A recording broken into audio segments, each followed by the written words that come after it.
अस्सलाम वालेकुम नाज़रीन, programme online with Nadeem Hussain के साथ मैं हूं मैनचेस्टर से नदीम हुसैन रिजवी। और हम आज खसूसी तौर पे बात करेंगे मुल्क में बढ़ती हुई बदअमनी, महंगाई का लेवल, बेरोज़गारी का लेवल, इसके अलावा मुल्क में इस वक्त जो सियासी अदम इस्तेहकाम है उस पर बात करेंगे।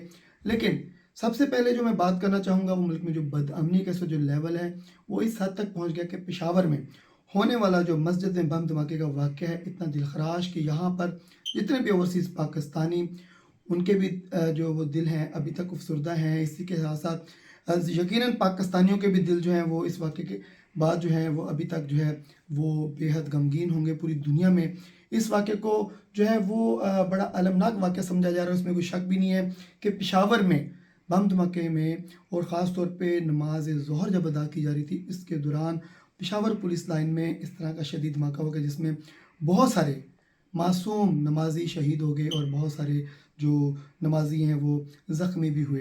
तो ये वाक़या जो है बड़ा दिलखराश है, दिल जो है वो खून के आंसू रो रहा है।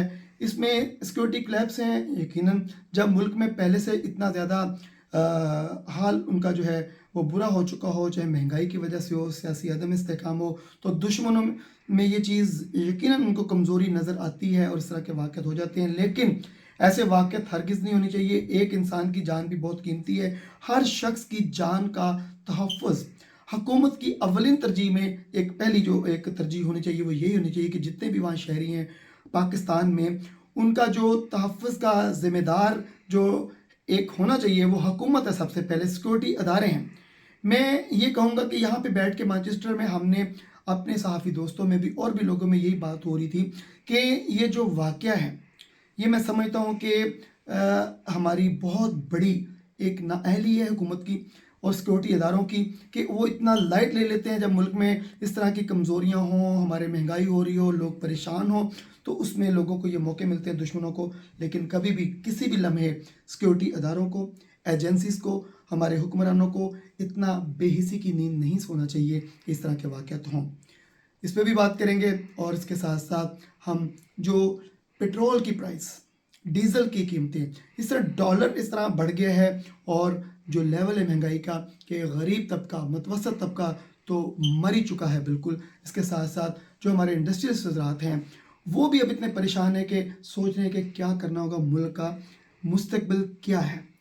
और इसके साथ साथ जो मैंने अब सियासी अदम इस्तेहकाम की बात की कि उसमें जैसे मैंने पहले भी बात की थी कुछ दिन पहले कि हमारे सदर पाकिस्तान का भी ये बयान था कि मुझे तो ये लग रहा है कि जैसे हमारे मुल्क में तमाम सियासी पार्टियां एक दूसरे से सियासी इंतकाम करती दिखाई दे रही हैं, सियासी इंतकाम लेती दिखाई दे रही हैं। सिर्फ यही है, कोई इनका मंशूर सामने नहीं है, चाहे PTI हो, चाहे नून लीग हो, चाहे पीपल्स पार्टी हो। ये मतलब एक कॉमन इस वक्त जो बात सामने आ रही है कि एक न्यूट्रल होकर के तमाम सियासी पार्टियां एक आपस में उलझन का शिकार हैं, जो कि ये भी ज़रूरत है कि वहाँ पे सियासी मजबूती आनी चाहिए, सियासी इस्तेहकाम आना चाहिए। अदम इस्तेहकाम जो है वो हमारे मुल्क के लिए, हमारी आवाम के लिए भी नुकसानदेह है। इन तमाम पहलू पे बात करेंगे। आज हमारे साथ प्रोग्राम में शरीक गुफ्तगू हैं, स्कॉलर हैं, तजज़ियाकार हैं, पहले भी हमारे प्रोग्राम्स में आते रहते हैं। मेरी मुराद है जनाब डॉक्टर यूनुस अमीन साहब। अस्सलाम वालेकुम डॉक्टर साहब। जी वालेकुम अस्सलाम। जी डॉक्टर साहब, जैसा कि मैंने प्रोग्राम के शुरू में बात की कि मुल्क में जो बदअमनी का लेवल है वो इस तरह बढ़ गया है, या महंगाई की बात की। लेकिन नाज़रीन को सबसे पहले हम बताना चाहेंगे कि जो पेशावर में दिल खराश वाक़या हुआ, मस्जिद में बम धमाका हुआ, उससे ना सिर्फ यहाँ पे इंग्लैंड में जो बैठे लोग हैं उनको इतना सदमा पहुँचा है कि उसके साथ साथ जो पाकिस्तानी लोग हैं वहाँ ज़ाहिर बात है कि उनको भी बहुत ज़्यादा सदमा पहुँचा। पूरी दुनिया में इस वाक़े को बहुत ज़्यादा अलमनाक वाक़या लिया जा रहा है। उसमें शक भी कोई नहीं कि इतने ज़्यादा नमाजी शहीद हो गए और बहुत सारे नमाजी ज़ख्मी भी हुए। तो ये सिक्योरिटी क्लैप्स, आप क्या समझते हैं कि मुल्क पाकिस्तान में इसका ज़िम्मेदार कौन है? और ये जो वाक़या इन हालात में जब मुल्क बहुत ज़्यादा मसाइल से दो चार है, तो आप क्या समझते हैं कि इस वक्त हुकूमत की क्या ज़िम्मेदारी थी या सिक्योरिटी अदारों की क्या ज़िम्मेदारी थी? तो ये कौन लोग इनके ज़िम्मेदार हैं इस वाक़े के, आप क्या कहना चाहेंगे? जी सबसे पहले तो नदीम भाई आपका शुक्रिया कि आपने मुझे प्रोग्राम में इनवाइट किया। बहुत तकलीफ़ दे और बड़ा दुखी कर देने वाला वक्त है इस वक्त कि परेशानी में है कि पाकिस्तान किस तरफ जा रहा है। अदारे भी عوام بھی، حکومت، سب کچھ ڈسٹرب ہو چکا ہے۔ تو اگر ہم ریاست کی تعریف کرتے ہیں اور ہم کہتے ہیں کہ ریاست بنتی کس چیز سے ہے، تو ریاست بنتی ہے علاقہ، حکومت، حاکمیت۔ یہ تین چیزیں بہت بڑی ضروری ہوتی ہیں۔ تو علاقے میں ملک کا ذرہ ذرہ انچ انچ اس میں آ جاتا ہے، اس سب کی حفاظت کرنی حکومت کی ذمہ داری ہے، اداروں کی ذمہ داری ہے۔ ٹھیک ہے، بعض اوقات ایسا ہو جاتا ہے، بڑی بڑی ریاستوں میں، بڑے بڑے ملکوں میں بڑے بڑے حادثات ہوئے ہیں، لیکن اس وقت ملک کی صورتحال جو آپ نے بتائی، تو اس سے کس سے چھپی ہوئی ہے؟ یہ ساری چیز عیاں ہے، بالکل روز روشن کی طرح کلیئر ہے کہ دیکھنے میں ہمیں نظر آتا ہے کہ ہمارا روپیہ کس طرح گرتا جا رہا ہے، ڈالر کی کس طرح اڑان ہے، کس طرح مہنگائی کہاں پہ پہنچ گئی ہے، غریب کس طرح رو رہا ہے، اس کو آٹے کی تھیلیوں پہ لوگ لڑائیاں کر رہے ہیں، زخمی ہو رہے ہیں، اور لائنیں لگی ہوئی ہیں شہروں میں۔ ادھر دوسری طرف 70% کے قریب آبادی سیلاب سے متاثر ہو چکی ہے، اور ہمارے حکمرانوں کو آپس کی لڑائیوں سے فرصت نہیں مل رہی۔ ان کا یہ ہے کہ میری حکومت آ جائے، میری آ جائے، میری آ جائے، میری پارٹی کا، وہ اپنی پارٹی کی فائٹ کرتے ہیں، پاکستان کی تو کوئی سوچ نہیں رہا۔ اسی طرح اگر اداروں کی طرف آئیں تو میں سمجھتا ہوں کہ ادارے بھی اپنا رول ادا نہیں کر رہے، کیونکہ اداروں کو بھی بہت سارے ایسے معاملات ہیں جن میں ملوث پایا جا رہا ہے، جہاں اگر پایا نہیں جا رہا تو بہت سارے شکوک و شبہات پیدا ہو چکے ہیں۔ اور اس موقع پر ظاہر بات ہے، جب ملک میں اتنی افراتفری ہوگی، ہر طرف لڑائیاں، جھگڑے، بحثیں، غربت، ہر چیز جب ہر چیز جو ہے نا بکھری پڑی ہوگی، تو دشمن کو تو موقع ملے گا کہ وہ اپنا کام دکھائے۔ پہلے بھی ہمارے ہمسایہ دشمن ممالک میں یہ بات بڑی واضح کہہ چکے ہیں کہ جی ہم نے پاکستان کو کامیابی سے اکیلا کر دیا، پاکستان کو ہم نے یہ نقصان پہنچا دیا ہے۔ بڑا کچھ ابھی بیان بازی ہو رہی ہے پاکستان کے باہر سے بھی، اور پاکستان کے حکمران تو بالکل بھی ایسے محسوس ہو رہا ہے کہ ان کو پاکستان کی کوئی فکر نہیں ہے۔ ابھی دیکھیں، اگر ہم مہنگائی کو رو رہے ہیں کہ ملک میں مہنگائی ہے جی، پھر کہتے ہیں جی خرچے کنٹرول۔ ایک عام گھر کی مثال لے لیں کہ اگر ایک گھر میں اگر انکم کا لیول گر جاتا ہے تو وہ خرچے کنٹرول کرتے ہیں۔ ہمارے خرچے کنٹرول نہیں ہو رہے۔ ہمارے وزیر خارجہ صاحب 2.25 ارب روپیہ لگا کر اتنے ممالک کا دورہ کر کے آئے ہیں، ابھی پھر رشیا پہنچ گئے ہیں دورہ کرنے، تو اس کا کوئی آؤٹ پٹ نہیں آیا، کوئی رزلٹ نہیں آیا۔ پیسے پہ پیسے لگ رہے ہیں، اور وزراء مزے کر رہے ہیں، گھوم رہے ہیں، پھر رہے ہیں، پاکستان کی تو کسی کو فکر نہیں۔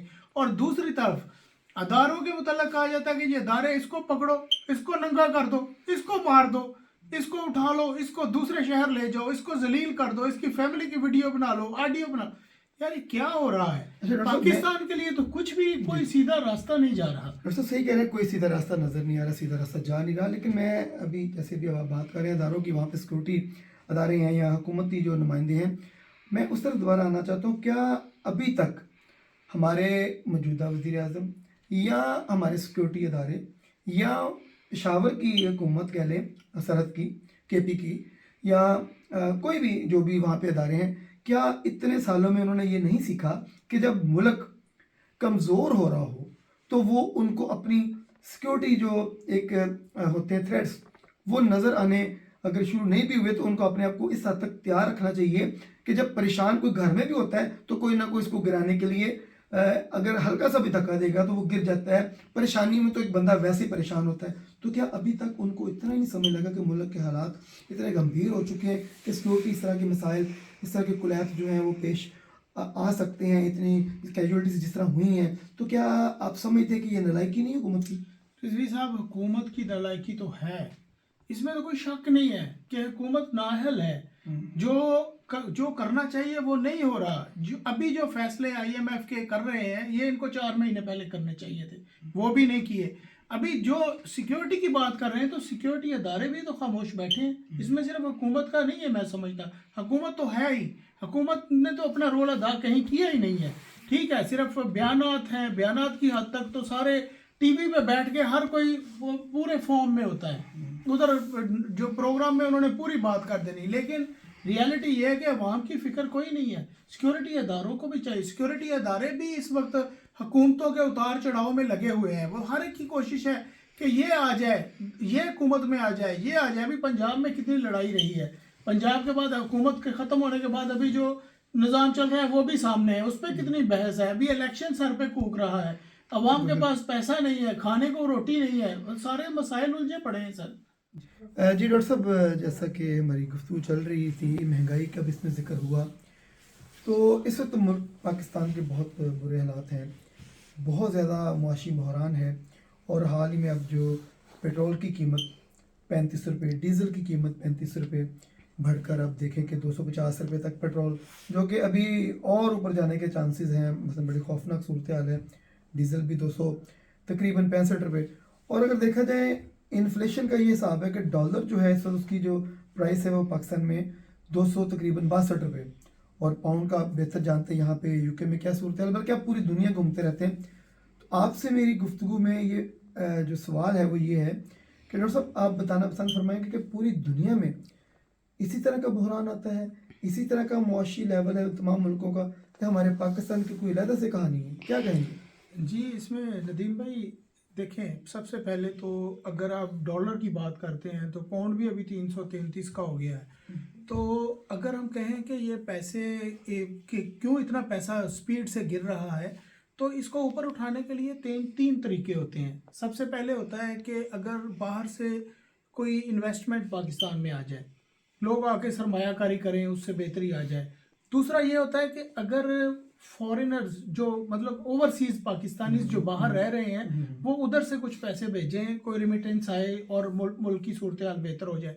तीसरी ज़रूरत होती है कि अगर हम पाकिस्तान से अपनी एक्सपोर्ट को इतना बढ़ा दें कि पैसे आने शुरू हो जाए। तो ये तीनों काम जो नहीं हो रहा है ना, बाहर से अभी देखें रिमिटेंस भी कहते हैं कि 69% कम हुई है, और 65% के करीब अभी सरमायाकारी भी बंद हो गई है, जो थी वो भी रुकी हुई है। तो अभी सारी सूरत हाल खराब ही जा रही है, क्योंकि पाकिस्तान की गुडविल नहीं है। मैं अभी माल्टा में था, तो माल्टा की मैं आपको सूरत हाल बताऊं कि पूरे माल्टा में, पूरे कंट्री में सारे बस ड्राइवर इंडियन हैं। उन्होंने इंडिया के साथ कॉन्ट्रैक्ट किया है, इंडियंस आ रहे हैं। पाकिस्तान उसमें बैन है, पाकिस्तान में उसकी एम्बेसी नहीं है। अभी हमारे वजीर खारजा साहब जिस तरह विजिट कर रहे हैं, वो क्यों नहीं बात कर रहे कि हमारी लेबर जो पाकिस्तान में बैठी है वो बाहर आके पैसे कमा के मुल्क को सही कर सकती है। एक आम खानदान में भी यही होता है कि अगर घर की सूरत हाल खराब हो तो एक बंदा बाहर जाता है, कमाता है और पूरे घर को स्टैंड करता है, माँ बाप को हाज उम्रे करवाता है, घर बार बनाता है और सारे मसाइल हल करता है। तो क्यों ना मुल्क में ये भी किया जाए कि ये वजीर खारजा साहब जो एक मुल्क से निकलते हैं दूसरे मुल्क में चले जाते हैं, तो वहाँ जाकर ये सूरत हाल को देखें कि कोई कॉन्ट्रैक्ट साइन हुआ है, कोई ऐसा कॉन्ट्रैक्ट साइन करें। पूरे यूरोप को इस वक्त तकरीबन 1.7 मिलियन जो वर्कर्स चाहिए। अभी यूके के साथ जो इंडियन गवर्नमेंट का मुआहदा हुआ है कि 3-3 हज़ार के कई मुआहदे हुए हैं कि 3-3 हज़ार वर्कर आएंगे, इंजीनियर्स आएंगे, डॉक्टर्स आएंगे। तो भाई पाकिस्तान को क्या मसला है, क्यों हमारी खारजा पॉलिसी इतनी वीक है? इसमें सरासर हुकूमत जिम्मेदार है, मैं समझता हूँ। बिल्कुल जी, हुकूमत जिम्मेदार है, इसमें कोई शक नहीं है। जाहिर बात है कि अवाम अगर अपनी पसंद जो है गवर्नमेंट को चुनती तो वो अब उसका इतना तो हक है ना गवर्नमेंट का कि अवाम को खुश रखे। अगर अवाम ना खुश है, बदहाली है, तो जिम्मेदार तो हुकूमत ही है। जाहिर बात, सही बिल्कुल कह रहे हैं। तो डॉक्टर साहब ये सूरत तो बड़ी खौफनाक है कि मुतवसत तबका बिल्कुल परेशान है, गरीब तो मर ही चुका है ना बिल्कुल, और जो इंडस्ट्रियलिस्ट जो हमारे हैं वो भी बड़े परेशान हैं। अभी देख लें कि पता चल रहा है पाकिस्तान में फिर जो लोड शेडिंग है, बिजली की, गैस भी नहीं आ रही। तो क्या कहाँ से लाएंगे ये बिजली गैस? क्या इसी तरह पूरी दुनिया से मांग कर, या अब मैं कहना नहीं चाहूँगा क्या ये जो बैकर सिस्टम कह लें कि जो एक फ़कीराना माहौल कह लें, क्या यही चलता रहेगा मुल्क में? एक खुशहाली कभी आएगी आपके ख्याल में? देखिए, सबसे पहले तो इनकी मेरे ख्याल बहुत जेबें भर चुकी हैं, पीपल्स पार्टी की भी, नून लीग की भी, हत्ता कि पीटीआई के लोगों की भी, तो मौलवी साहबान की भी बड़ी भर चुकी हैं। तो इनको चाहिए कि ये सारी जो जेबें भर चुकी हैं, मुल्क का भी सोच लें, गरीब आवाम का भी सोच लें यार।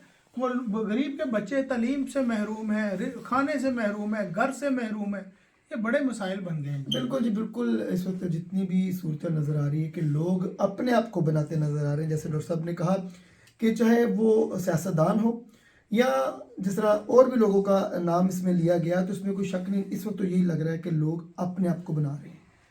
हमारा जो एक अपर लेवल का तबका है ان کو ایسے لگا رہا ہے کہ ہمیں اپنے بنانے کی فکر ہے، نہ کہ ملک کے عوام یا ملک کی سوچنے والا کوئی نظر نہیں آ رہا ہے. اس وقت جو صورتحال ہے اس طرح لگ رہا ہے کہ ہمارا ملک اللہ نہ کرے دیوالیہ والی صورتحال جو نظر آ رہی ہے. اللہ تعالیٰ ہمارے ملک کو سلامت رکھے. تو ڈاکٹر صاحب اس سے آپ کیا حالات سے جو آپ ایک اسیس کر رہے ہیں کہ مزید حالات اور خراب ہوں گے اگر الیکشن نہیں ہوتا، یا الیکشن ہو جائے جو ہر وقت الیکشن کا رو رہے ہیں، کیا الیکشن اگر وقت پہ ہو جاتا تو حالات آپ کے خیال میں صحیح ہو جائیں گے؟ یار الیکشن تو ہو جائے لیکن حکومت الیکشن نہیں کرائے گی. ظاہر بات ہے ابھی 35 روپے 40 روپے ایک پیٹرول میں بڑھ رہا ہے، ڈیزل میں بڑھ رہا ہے، ڈالر گر رہا ہے. عوام میں حکومت کی مقبولیت تو خراب ہو چکی ہے. وہ اگر وہ الیکشن کراتے ہیں ہار جائیں گے. تو اس کا یہی حل ان کے پاس ہے کہ الیکشن نہ کرائیں، اس کو ڈیلے کریں. حالانکہ اس کا حل الیکشن ہے اور پورے پاکستان میں ہو جانے چاہیے. لیکن ٹھیک ہے ڈاکٹر صاحب، الیکشن ہو جانے چاہیے. کیا آپ سمجھتے ہیں کہ ہماری قیادت جو خان صاحب ابھی رہے ہیں پہلے وزیر اعظم، یا اب جن کے پاس ہے، ان کے درمیان اگر مقابلہ ہو جاتا ہے، اگر پی ڈی دوبارہ آ جاتی ہے یا چلے نون لیگ بھی آ جاتی ہے، تو کیا کچھ یہ ہسٹری پیچھے جو تاریخ ہماری ہے اس سے کچھ سیکھیں گے کہ اتنی زیادہ خامیاں، اتنے زیادہ ملک کو نقصان پہنچے، کوئی بہتری نہیں آئی؟ تو کیا آپ سمجھ رہے ہیں کہ ان کو تھوڑا سا کوئی جھنجھوڑنے والا کوئی آ جائے گا کہ ہمارے حکمران جو ہیں وہ پاکستان کو صحیح ٹریک پہ ڈال دیں؟ نہیں، ٹریک ٹروک کی کوئی بات نہیں ہے. دیکھیں نون لیگ کا تاریخ کا پتہ ہے کہ نون لیگ نے کچھ نہیں کرنا ہے سوائے کرپشن کے. پیپلز پارٹی کا پتہ ہے انہوں نے کرپشن کرنی ہے. پی ٹی آئی کے سارے عمران خان کے ارد گرد سارا ٹولہ جو بیٹھا ہوا ہے کرپٹ لوگ ہیں سارے. تو صورتحال تو کوئی مجھے تو نظر نہیں آ رہی. باقی جو جماعت اسلامی ہے یا فضل الرحمان گروپ ہے، انہوں نے کیا کرنا؟ ان کو عوام ووٹ تو نہیں دیتی، ان کی باتیں سنتی ہے، ووٹ نہیں دیتی. تو فیوچر وائز میں نہیں سمجھتا کہ پاکستان کو ابھی اس میں کوئی خاص قسم کا پبلک کو بھی سوچنا چاہیے. ٹھیک ہے چلیں وہ ایک پارٹی کو ووٹ دیں گے، وہ اکثریت میں آتی ہے. جیسے عمران خان صاحب کہتے ہیں کہ جی ہمیں موقع نہیں مل سکا پوری طرح، ہم جو کرنا چاہ رہے تھے نہیں. اس میں ادارے ملوث نہ ہو، ہر کوئی اپنا اپنا کام کرے، پھر چلے گی بات. ایسے چل نہیں سکتی بات. دیکھیں جی ڈاکٹر صاحب، نو ڈاؤٹ کے ایک بڑے قانون دان بھی ہیں. آج ملک کی محبت میں اتنا ڈاکٹر صاحب آپ بولے ہیں، اور میں سمجھ رہا ہوں یہ آپ کے جذبات ہیں کہ آپ نے تمام لوگوں کو اس میں پن دیا. اس میں خاص طور پہ نون لیگ کو بھی، پی ٹی آئی کو بھی اور پیپلز پارٹی کو بھی اندر ملا حضرات کو بھی ساتھ کہہ دیا. اس میں نو ڈاؤٹ کہ ان کی ذمہ داری بنتی تھی ہمارے سے زیادہ، بس ہمارے سے مراد کے عوام سے زیادہ انہی کی ذمہ داری ہیں، تو ان کو کوسنا تو بنتا ہے. ندیم بھائی کوسنے کی بات نہیں ہے. ان پارٹیوں کی، ان پاکستان کے آگے ان کی کوئی اوقات نہیں ہے، کوئی حیثیت نہیں ہے. سب سے پہلے پاکستان ہے. تو پاکستان، اگر پاکستان پہ کوئی اللہ نہ کرے برا وقت آتا تو یہ تو بھاگ جائیں گے سارے. ان کی تو باہر جائیدادیں ہیں، ان کی تو اولادیں باہر ہیں، ان کا تو سب کچھ باہر پڑا ہے. پاکستان میں آ جا کے غریب عوام نے پسنا ہے، انہوں نے ذلیل ہونا ہے. تو کیوں نہ ہم غریب عوام کی بات، کیوں نہ آپ پاکستان کی بات کریں؟ پارٹیوں کو دفع کریں، ہم اپنا دیکھیں کہ ہم اپنے مسائل کو کیسے حل کر سکتے ہیں. دیکھیں جی بالکل، پروگرام کو ہم کلوز کرتے ہوئے یہ کہنا چاہوں گا کہ ڈاکٹر صاحب کی بڑی زیادہ اچھی گفتگو رہی. اس میں ڈاکٹر صاحب کا شکریہ بھی ادا کرنا چاہوں گا، لیکن اس کے ساتھ ساتھ پروگرام کو بالکل کلوز کرتے ہوئے آخر پر کچھ الفاظ کہنا چاہتا ہوں کہ اس میں کوئی شک نہیں ہے. ایک قانون دان بیٹھ کے وہ سوچ رہا ہے جو میں بھی سوچ رہا ہوں ایک صحافی ہونے کے ناطے.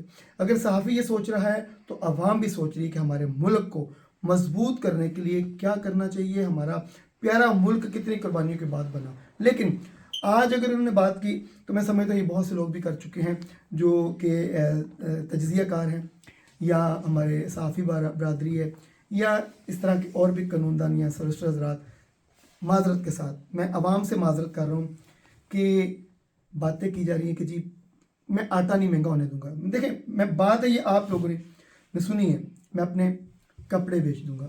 تو میں اس پہ کوشچن ہے میرا ایک ایسے صحافی ہونے کے ناطے، کیا کپڑا بیچنے سے آٹا سستا ہو جائے گا یا بڑی کوئی چیز بیچنی پڑے گی، کوئی جائیدادیں یا کچھ اور چیز؟ اسی طرح اگر تقریر میں ہماری وزیر اعظم صاحب کی صاحبزادی یہ کہہ بیٹھیں کہ جی اگر پٹرول مہنگا ہوتا تو یاد رکھیے گا اس ملک کا وزیر اعظم چور ہوتا ہے، تو میں افسوس کے ساتھ کہ تقریر میں وزنی باتیں ہونی چاہیے، بعد میں پچھتاوا نہ ہو کہ آپ کا گفتگو کا لیول کیا ہے. ہوتا کیا ہے کہ آپ پہلے کچھ بول دیتے ہیں، بعد میں کچھ اور اس کا سامنا کرنا پڑتا ہے. خان صاحب سے بھی یہ ریکویسٹ ہے کہ آپ اپنی باڈی چنتے ہیں یا کوئی بات بھی کرتے ہیں، اس میں آپ کی طرف بھی جو آپ کو سپورٹ کرنے والے، آپ کے ساتھ جو पार्लियामेंट मेंबरान हैं वो भी ज़रा थोड़ा सा इस लेवल पे जाना चाहिए। चाहे नून लीग के भी वज़ीर आज़म साहब ये एक्सपेक्टेशन रखते हैं कि मैं एक अच्छा वज़ीर आज़म बनूंगा, तो अपने साथ वाले लोगों को भी अच्छा बनाने की ज़रूरत होगी। अच्छा बनाने से मुराद मुल्क के साथ मुखलस, मुल्क के साथ जज्बा इतना कि ना कि हम कुछ छोटी चीज़ बेचने की बात करें, अपना सब कुछ बेच दें। तारक अजीज़ साहब ने सब कुछ अपना क्यों नाम किया, पाकिस्तान के नाम ख़जाने में दे दिया। उनकी वाइफ ये बात कर रही थी अभी कुछ दिन पहले टीवी पे इंटरव्यू था कि उन्होंने अपना सब कुछ पाकिस्तान को दिया, आपको दिया, अवाम को दिया। सबसे पहले अवाम, डॉक्टर साहब अक्सर कहते हैं सबसे पहले पाकिस्तान। डॉक्टर साहब आपका बहुत शुक्रिया प्रोग्राम में तशरीफ़ लाए। नाज़रीन अपना बहुत ज़्यादा ख्याल रखिएगा। प्रोग्राम को हम इस दुआ के साथ ख़त्म करेंगे कि अल्लाह ताला हमारे मुल्क पाकिस्तान में अमन की सूरत पैदा करें और हमारे जो शहीद इस वक्त नमाजी इस दुनिया से गए हैं, अल्लाह ताला उनकी मग़फ़िरत फरमाए। जो ज़ख्मी हैं उनको जल्द अज जल्द सेहतयाबी नसीब फरमाए। हमारे मुल्क में बढ़ती जो महंगाई है वो अल्लाह करे कि कंट्रोल हो जाए, ताकि हमारा मुल्क खुशहाली की ट्रैक पर चल पड़े। बहुत ज़्यादा ख्याल रखिएगा। नदीम सर को इजाज़त दें। अल्लाह हाफ़िज़।